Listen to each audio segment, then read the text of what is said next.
pardon me, ladies and gentlemen. I've been under the weather, and I'm just fighting it. Yeah, flu's going around. Fight. So Monday Night Raw starts with Bray Wyatt. Titantron sees Roman Reigns as a failure. Okay, yeah. He failed defending the Intercontinental Championship. He failed at the Royal Rumble. Alright, yeah, but will he fail at this Elimination Chamber qualifying match? Don't think so. Yes. Last year, Bray Wyatt won the Elimination Chamber to win the WWE Championship, and he pointed that out. And now, look at Bray Wyatt now. Not even close to the fucking world title scene, or any title scene, as a matter of fact. He's just a novelty at this point. So, Roman Reigns, he says that, okay, the Elimination Chamber, Bray Wyatt or Brock Lesnar can't stop him. Yeah, okay. Oh no. No fucking Roman Reigns and Brock Lesnar at WrestleMania. And if it happens, the theme is just going to say, I told you so. Because, again, there's a reason why it would happen. Because Roman Reigns is no longer Intercontinental Champion. It's just, yeah. So, Roman Reigns defeats Bray Wyatt. Duh. What else did you think it was going to happen in an Elimination Chamber qualifying match? At least this was a good match. It wasn't the best, but at least it was a good match to decide who was going to be in this chamber. So, after the match, delete. Oh, okay. So, Matt Hardy appears. Woken Matt Hardy appears right behind Bray Wyatt and basically attacks. Twist of Fate and more delete chants. So we know that they're not done.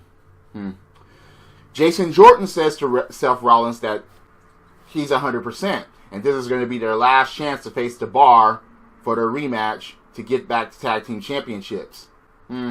Okay. So the Revival, alright.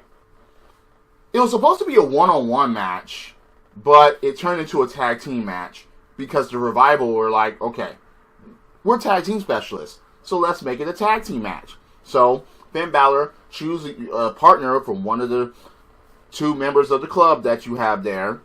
So Carl Anderson is the pick for Finn Balor. And then pretty cool tag team match. Yeah, Finn Balor and Carl Anderson get the win. Now I'm like, alright. So the Revival, it's funny how the Revival is now doing this. You know, I guess they're trying not to take the chances with them again because they've been injured within the past year. So they haven't been a part of Raw. They haven't been a part of pay-per-views. They haven't been a part of anything. So in order to get them to the title scene, they have to stay healthy. They have to stay ready. Yeah, now they're winning and losing. But they're not like the Ascension yet. I hope it doesn't get to that point. Please don't let it get to that point. But the Revival loses on Raw, and this is like, okay, that's fine. So Sasha Banks watches herself tap out to Asuka for apparently the 20th time, according to Bayley. And Sasha says that she's still the boss. No, you're not. You haven't been the boss for a very long time. As far as I'm concerned now, the boss is still Spike Dudley. Okay.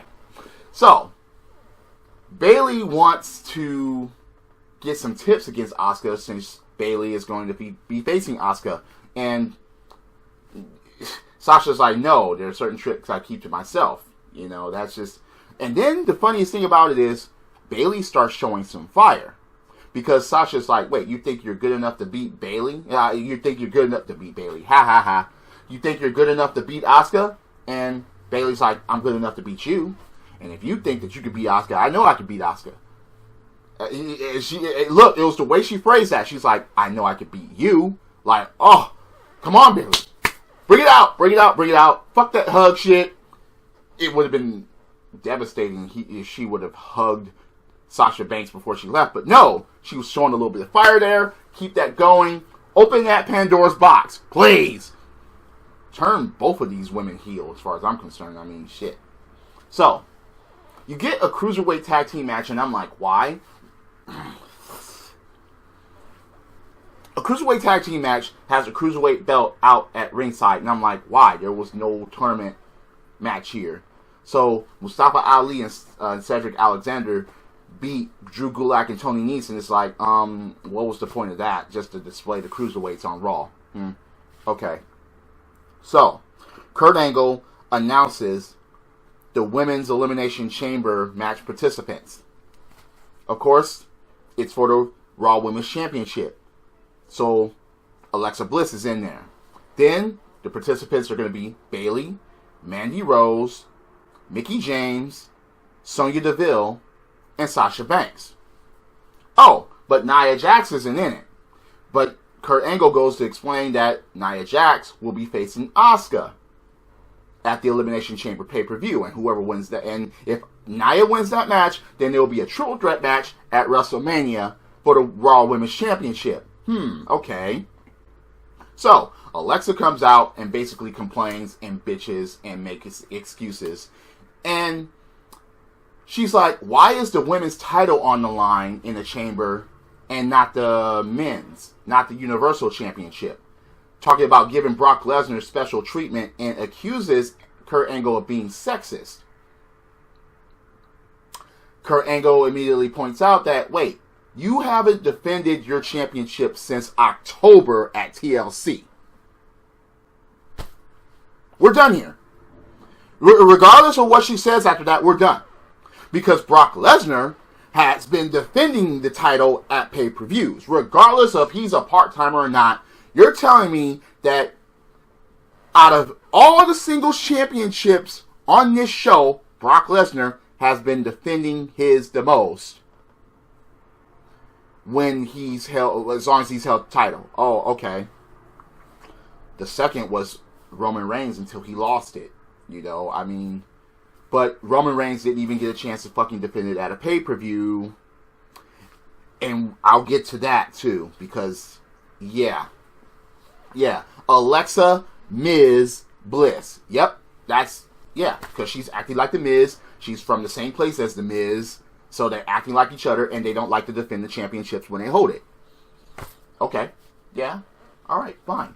That's not being a heel. You can't be a coward 100%. Look, by the time of this recording, it's fucking February. Since October, she hasn't defended the title? What? Specifically at a pay-per-view. Just, okay, yes, you had Survivor Series in the way. Oh, but she sat in the sidelines at the Royal Rumble. She could have defended her title on that show. I mean, just, anyway. Asuka versus Bayley in a, pretty cool match. It was a very good match. It wasn't horrible. It was a good match. It was. And after the match, there was a handshake. Okay. That's funny.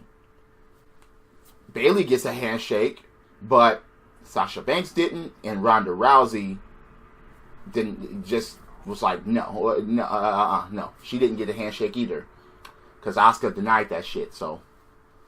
Maybe some mutual respect for Bayley. At least there wasn't a hug it out session. I don't know. So, Jizz comes out. He does that little kindergarten hand thing. And that's his real wife. His hand. Yeah, because conspicuous by his absence is Curtis Axel. Where is he?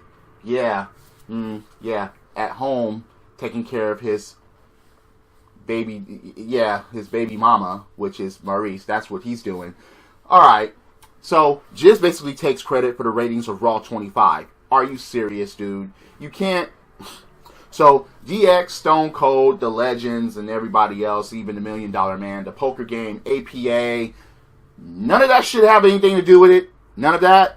Yeah, Jizzard, you're just... No. Just no. And he actually said that Roman Reigns is one of the best of all time. He actually said those words. Again, you're just...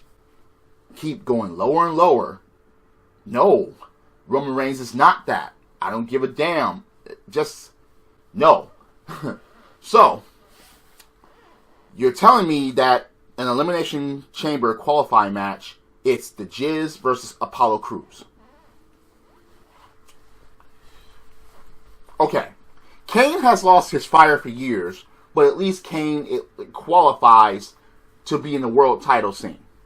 So he faced Braun Strowman. John Cena against Finn Balor, even though I don't like that fact that John Cena won, that's enough said. Now, Matt Hardy against Elias, okay, and Elias ends up winning. So you have someone that is an upcomer. At least is going this way. Okay, and you know about Matt Hardy, so okay, fine. Apollo Cruz in a qualifying match to get the Universal Championship. Who the fuck took that seriously? Who? I want to know. If you thought that Apollo Cruz had a chance of winning this match, no. I don't give a damn how much a fan of you are of Titus Worldwide. Just know Apollo winning wasn't going to happen. So yes, the Jizz wins. He qualifies for the Elimination Chamber. And now, a moment of silence for the death of the Intercontinental Championship.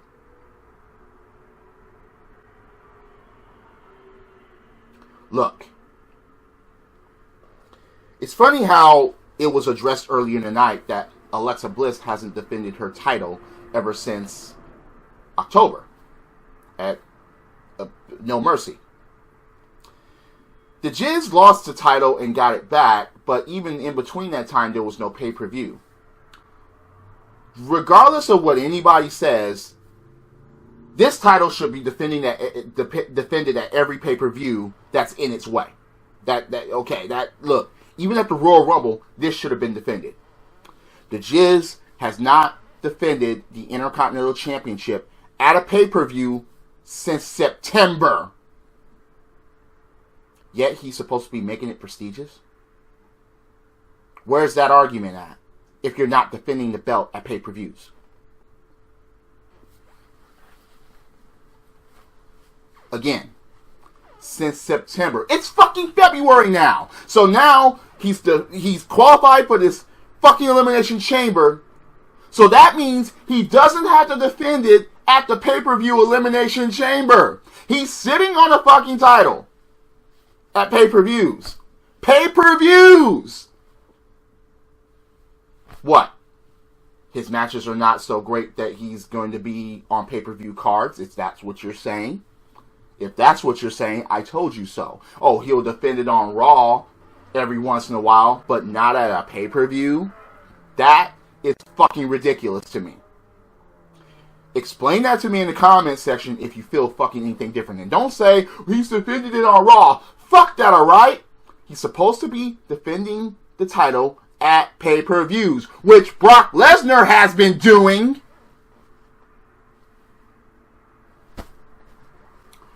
So, Jason Jordan can't fucking compete. Surprise, surprise. He was stretching out. He got hurt. The doctors checked on him. He can't compete tonight. Jason Jordan ruins everything. What happens? Roman Reigns walks up, and now him and Seth Rollins are going to go team against The Bar. And that match goes on. The Bar wins by disqualification because Jason Jordan decides to come out and tries to lend a helping hand, putting Seth Rollins back in the ring. The Bar tries to leave with belts, and next thing you know, Jason Jordan's like, no, get back. And next thing you know, the Bar tries to hit. Yeah, and Jason Jordan blocks, hits them. Ding, ding, ding, ding, ding. Disqualification. You stupid motherfucker. That storyline is garbage. It's garbage now. No. And now, Jason Jordan just underwent surgery. Oh, God. So you fuck this up, you get him off TV, and we won't see him for a while. So basically, there's no direction for Seth Rollins at this fucking point in time. Because he can't fucking get his revenge against the one that cost him everything.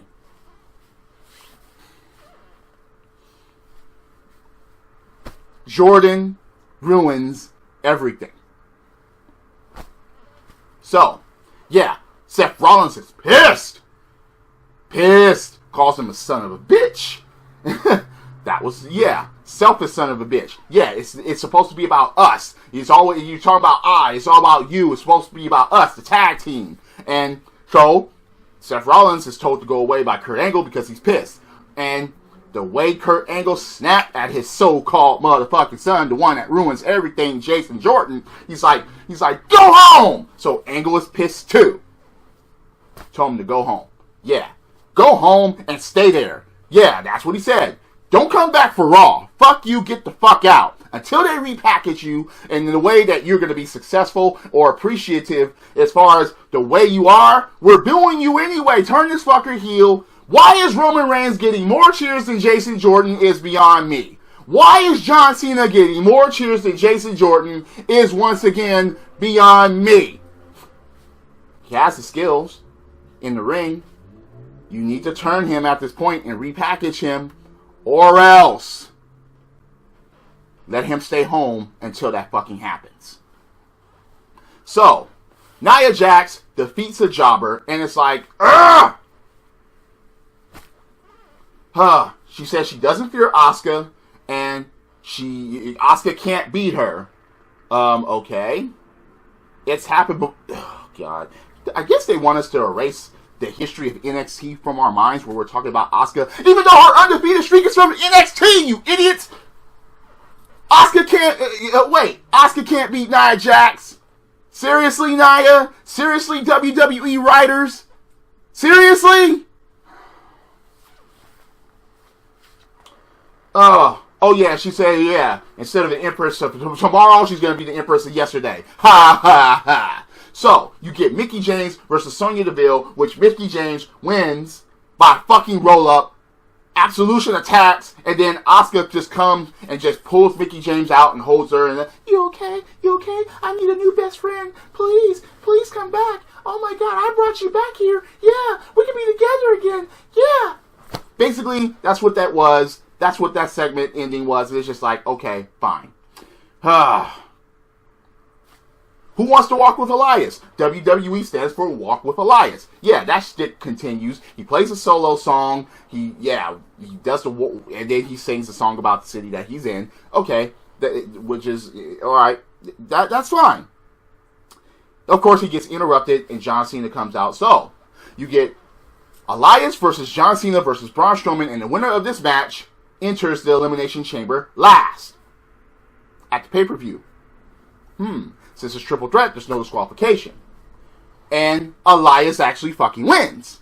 Because he picks the bones of John Cena after John Cena gets power slammed by Braun Strowman, and he kicks Braun Strowman out of the ring, and he actually gets the fucking pin. So Elias wins, and then gets power slammed by Braun Strowman.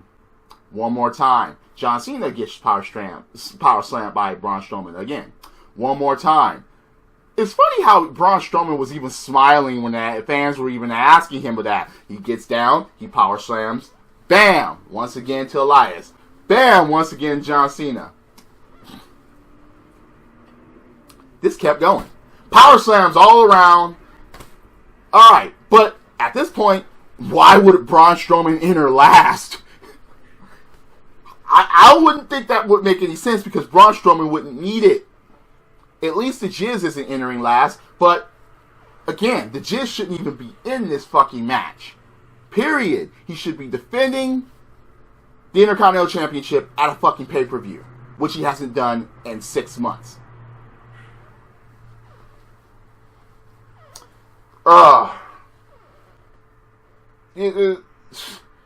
Yeah, it'll be about 6 fucking months. This is ridiculous, man. That the Intercontinental Championship hasn't been defended at a fucking pay-per-view. Anyway, Raw ends like that with Strowman standing tall with power slam victims on the fucking mat. So, again, do you think I'm full of shit? Do you agree or disagree with what I'm saying? Please leave a comment below. Please explain to me how championships not being defended at... How the fuck does Brock Lesnar defend a championship at pay-per-views more than you do? How the fuck does that happen when he's a part-timer? Please explain that to me. Hit that like button, hit subscribe, set up those notifications. I'm always open for a debate about wrestling. And certain things that are just not debatable. I'm sorry. There's just no way to explain that shit. Drop kicks, body slams, throwing motherfuckers over the top rope, both feet hitting the floor. Yes, I'm a wrestling fan, a recovering from the flu wrestling fan. This is the theme, and I'll see you later. Credits.